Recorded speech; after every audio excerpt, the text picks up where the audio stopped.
Master, gusto mo ba ng MTB na hybrid? Ano ba ang gusto mo sa hybrid? Magaang, di ba? Siyempre, dapat magaang. Siyempre, dapat yung modelo, di ba? At siyempre, ang pinaka-importante, yung swak sa budget. At eto mga master ha, nakasale to. Mula sa SRP niya, binaba niya kaagad para makakuha yung mga kaibigan natin doon sa hybrid na bagong labas. Ngayon, dito sa episode na to, master, may ipapakita ko sa inyong hybrid na gumawa ay isang kilalang brand na talaga namang pasok na pasok sa hinahanap mo kung ikaw ay trip mo ay hybrid. Okay? Kung interesado ka sa episode na ito at gusto mong malaman kung ano yung modelong hybrid na yon, na which is talagang kahit naman sino, gustong gusto ang hybrid. Okay? So, standby ka. Huwag na mag-i-skip. Sisimulan na natin kaagad.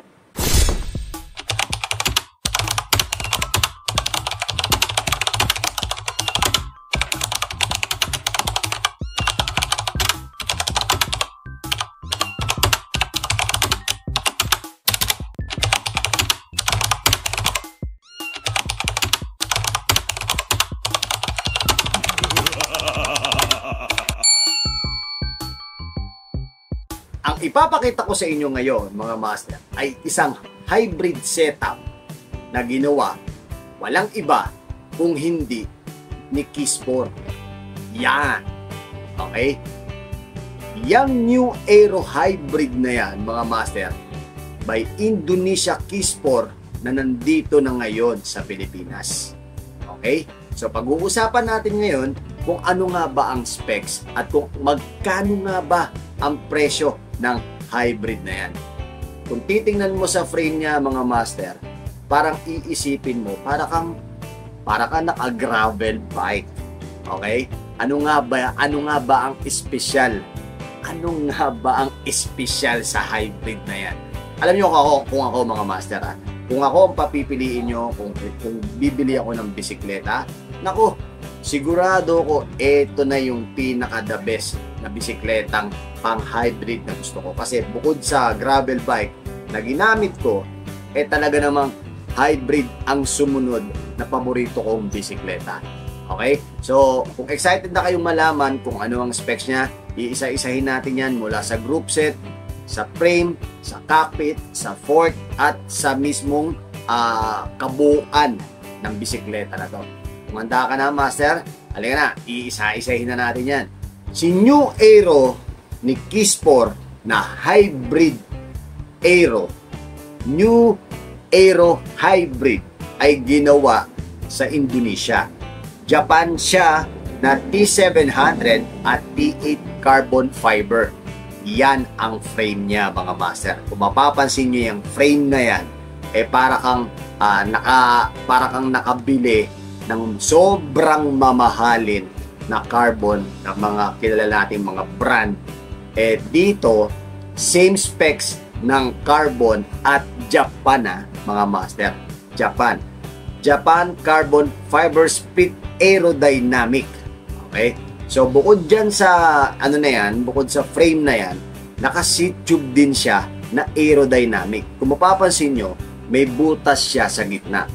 The more na may butas sa gitna, the more na mas lighten. At kasi tumatagos lang dyan ang hangin. Ang kagandahan dyan, mga master, pinag-combine yung hybrid, yung MTB na setup at the same time, yung gravel na setup. Kasi di ba karaniwan, ginagawa natin, pagka naka-MTB tayo, ginagawa nating hybrid. Pero hindi natin ma-maximize yung kabuuan ng aerodynamic. Kaya ginawa nitong gumawa siya ng New Aero hybrid para makuha natin, ma-maximize natin yung aerodynamic na meron ang gravel bike or ang road bike. Kung mapapansin nyo yung new na yan, tingnan nyo yung rider. Tingnan nyo kung gaano kakomportable yung rider pagdating sa ride niya. Kung mapapansin nyo yung fork nito, mga master, naka-aggressive look siya pataas. Okay? Naka-straight bar lang siya, pero kung sa akin, ako i-hybrid ko, hindi ko siya siguro i-straight bar. Siguro i-rise ko siya ng konti lang. Okay? Tapos, iuurong ko ng konti or mas mahaba, depende kung ano yung size na makukuha ko. Okay? 1x lang to mga master. Naka 1x setup lang to na hybrid. Kasi yung itsura ng frame nito, mga master, kung mapapansin nyo yan, para kang naka-gravel bike na para kang naka-road bike. Kasi yung ganyang geometry, makikita mo lang yan sa mga gravel bike. At the same time, sa mga road bike. Diba? So, isang advantage yan mga master, kaya ginawa ninyo yan, is para makuha natin yung maximum power natin, tsaka yung maximum air na papasok sa atin, na sasalubungin natin. Kaya gumawa siya ng aero hybrid. Na hindi yung mga taong hindi mahilig sa road bike and gravel bike. So, dito, pinag-isa niya na. Okay? Pupunta tayo ngayon sa fork niya. Tingnan nyo yung fork, mga master. Tingnan nyo yung fork. Napakakapal ng fork niya. Etong fork na to, mga master, naka true axle siya. Gaya ng saba ko before, naka true axle din siya. Okay? Naka true axle yung likod, naka true axle yung harapan. Pagdating naman sa wheelset, mga master, ang kaya ng tires nito, nakakabit sa tires nito is 27.5 na 2.10 na kenda. Kung mapapansin nyo, yung likuran nito ay kaya pa na mas magmalapad na goma. Hala, di ba? Kung sa akin to, mga master, gagawin ko tong 700C. Tapos, kung i-hybrid ko talaga siya, at least mga 35C lang. Naku, napakagaang lalo niyan. Pagdating sa gaang, kung anong gaang nito, mamaya sasabihin ko sa inyo kung ilang weight lang nito. Estimated weight lang nito. Isipin nyo kenda pa na 2.10 ang nakakabit, pero napakagaang na niya. Pero mamaya, pag sinabi ko yung estimated weight nito, baka magulat kayo. Okay?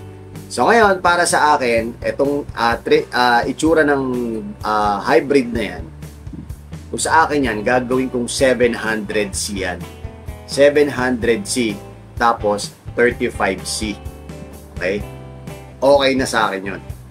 Okay na sa akin yan. Tapos, hindi na muna ako magpapalit ng wheelset. Okay, ng hub. Okay na muna sa akin yung hub niyan. Okay? Pagdating naman sa crankset natin, mga master, yung crankset natin, ang nakakabit sa crankset na yan is Shimano Diore M6100.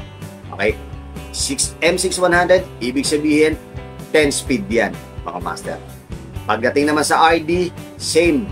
Shimano RD na M6000 naman siya. Okay? M6000 naman ang nakakabit sa kanya. Tapos, pagdating naman sa brake natin, hydraulic na yan, mga master. MT-01. Okay? MT-01 na hydraulic disc brake. So, lahat yan, pagka MT-01, ang gamit mo, yung lever niya, alloy yan. Alright? Tapos, pagdating sa saddle, ito yung saddle. Magugulat kayo sa saddle nito. Cell Royal. Simple, pero ginawa para sa new. Okay? Cell Royal ng Italy. Ala, di ba? So, napakaganda. Pagdating naman sa stem nito, mga master, ang stem nito is new aero stem na 70mm. Pero, ito, naka-negative 7 naman siya. Alright? Ang gravity ng wheelset nito ay 27.5, zero gravity. Okay? Wheelset. Alright? Pag bumili kayo nito, mga master, meron siyang 1-year factory warranty. Yun ang kagandahan niya. Alright? So ngayon, pag-usapan natin, master, ano nga ba ang weight niyan? Ang weight nito, mga master, ay estimated weight ay 8.6. Isipin nyo yun. 8.6 lang siya. 8.6 ha. So, tatanungin nyo naman ako kung magkano yung presyo nito. Master, magkano naman ang presyo niyan? Okay? Pero bago ko sabihin yung presyo niyan, mga master, magkakaroon tayo ng bagong segment na tinatawag nating Itanong Mo! Okay, may katanungan tayo dito, mga master. Ang sabi ni Master Christian Abendan, anong maganda na rims pang exit trails? Okay, depende yan mga master. Kasi marami namang mga affordable. Depende yan sa budget mo ha. Kasi may mga pang exit naman na pwede na yung mga pole, pwede na yung mga weapon. Pero kung pro ang gagamitin mo, syempre medyo mas mahal. Pwede ka na rin namang pwede ka rin namang mag-ordinary din ng mga rim set. Pwede kang mag-core. Yung mga ganong rim set kasi mga master na pang XC, mas maganda mga 32 lang. Huwag ka na mag-36. Kasi kapag nag-36 ka, dadagdag pa yung weight ng mismong hub, dadagdag pa yung weight ng mismong spokes mo. Kasi sa XC, mas maganda, mas magaang yung spokes mo, mas magaang yung wheelset mo para mas mabilis kang makaahon, mas mabilis kang makadrop pagdating sa mga jumping, pagdating sa mga lusong, mas mabilis. The more na mas konti ang spokes, mas magaang siya. Okay, kahit naman na kahit na anong rim set, kahit paano, nagbabari lang naman yan sa budget mo. At the same time, sa tires na gagamitin mo. Alright? Ito pa, si @pajiri1. Okay. Sabi, Pops, new follower here. Anong gamit mong handlebar and size? Tsaka anong stem and ilang size? Ako, since sa MTB ako, mga master, pag sa MTB ang gamit ko, ang gusto ko kasi naka-rise at least mga 35. So ngayon, tapos ang size nun, hindi ako masyado nagmamalaki na 800. Ang gusto ko, at least mga 720, 750. Kino-customize ko sa akin, sa gusto ko. Kasi yung mga nabibili natin is mga 720, 800, 680, mga ganyan, mga ganyan. So ngayon sa akin, hindi ako nagre-rely sa kung ano yung stock na mismong handlebar. Mas gusto ko yung mismo na feel ko kapag naramdaman ko na okay sa akin yung ganito kalapad, pinuputulan ko siya. Okay sa akin yung ganito kaiksi, pinuputulan ko siya. Hindi ako nagbabari sa 800, 720, 700. Hindi ako nagbabari doon. Kung ano yung saan ako komportable. Alright? Sa stem naman, depende pa rin yan mga master. Kapag ang gamit ko, MTB, I make it a point na gumagamit ako ng short stem lang. Okay? Short stem lang. Ayokong gumamit ng naka 90, ayokong gumamit ng 70, ng 50. As much as possible, naka short stem ako. At least siguro mga 30, 40. Yung mga ang gamit ko nga pala ngayon sa DH natin na MTB is si ambush. Pati yung pati yung handlebar natin is ambush din. Alright? Oh, shoutout nga din pala kay @Rolando Lagumbay 293. Shoutout sa iyo, Master. Maraming salamat sa panonood mo ha. Shoutout din kay Bike Tayo 7050. Shoutout sa iyo, Master. Shoutout din kay Kagkag Riders Adventures TV. Shoutout sa iyo, Master. Shoutout sa inyo sa lahat ng mga ride nyo. Mabuhay kayo, ingat kayo ha. Meron pa, ito, si Kusap Espiritu, si Master, Kusap Espiritu 7239. Ito, matagal na nating subscribers si Master. May tanong siya, Master, ano bagay na rim set sa tires na Vittoria 700 by 30C? Okay po kaya dyan ang Sagmit Evo na 29er rim set? Ako, Master, hindi ko sinasuggest ako dahil marami na akong karanasan at marami na rin akong narinig pagdating sa Evo na Sagmit. Hindi ko sinasuggest na mag-Sagmit kayo ha. Para sa akin to mga Master ha. Hindi ko sinisiraan si Sagmit. Pero para sa akin to kasi si Sagmit manipis ang walling ni Sagmit. Okay? Si Sagmit, kung mapapansin mo pag bumili ka, yung mga wallings niya, hindi siya ganun ka-firm. At the same time, hindi ganun ka-pulido yung mismong pondido ng kanyang rim set. Kaya mas maganda, bumili ka na lang ng mga made in Taiwan talaga na rim set. Gaya ng mga, halimbawa, gamit ka ng pole, gamit ka ng aerowick, yan, kahit pa paano. Yan ang mga ka-level niya eh. Yan ang mga ka-level niya na price. Okay? Hindi ko sa sinisiraan si Sagmit, pero para sa akin, mas okay nang gumamit ka ng may tatak at may kung saan secured ka. Sir, may tanong si Sir Darius Manasan 3187. Sir, kailangan ba magpalit ako ng rims kung gagamit ako ng 25C na tires? Nakasagmit Evo na rims kasi ang bike ko.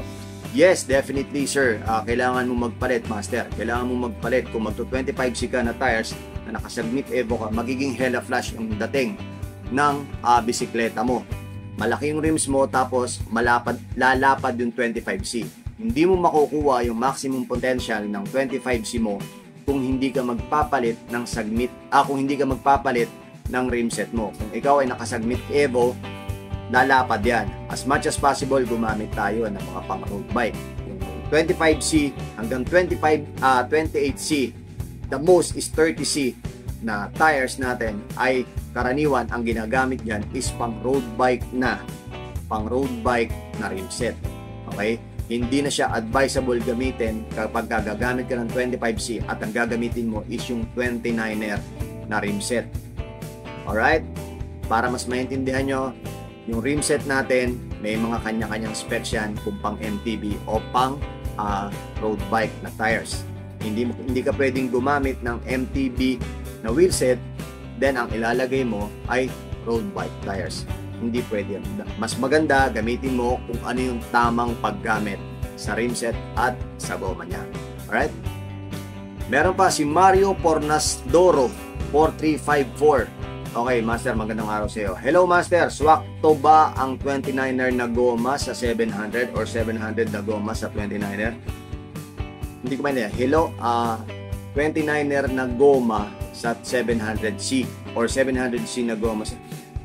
Hindi ko naiintindihan yung tanong niya, pero mukhang nagigets ko naman. Tinatanong niya kung sakto ba yung 29er na goma niya sa 700C na rim set. O parang gano'n diba? Tandaan nyo mga master, ang 700C, pinaliit lang siya, pinanipis lang siya na 29er.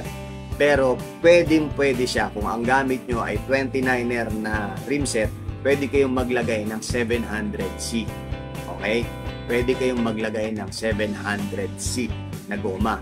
At least kahit pa paano kung ang gamit yung rim set, gamit kayo ng mga 32C na goma kung ang gagamitin nyo ay same ng rim set nyo. Gamit kayo ng 700C by 32C na goma sa rim set nyo na 29er. Pwede pa yun. Alright? Pero huwag kayong gagamit ng 700C by 25C, 28C sa rim set nyo na 29er. Alright? Mag-o-offset yun. Magiging hella flash yun. Alright? Ayun. Nakakita nyo na yung sample natin, di ba? So, yan yung mga gagawin natin kapag meron tayong mga bagong episode na ilalabas. Magkakaroon tayo ng segment na yan para at least yung mga hindi ko nasasagot, para mabigyan ko kayo ng oras na masagot. At para dun sa mga iba pa na possible itanong yung mga katanungan nyo. Okay, kaya natin ginawa yung segment na yan. Okay. Excited na kayo, sigurado ako kung magkano yung presyo.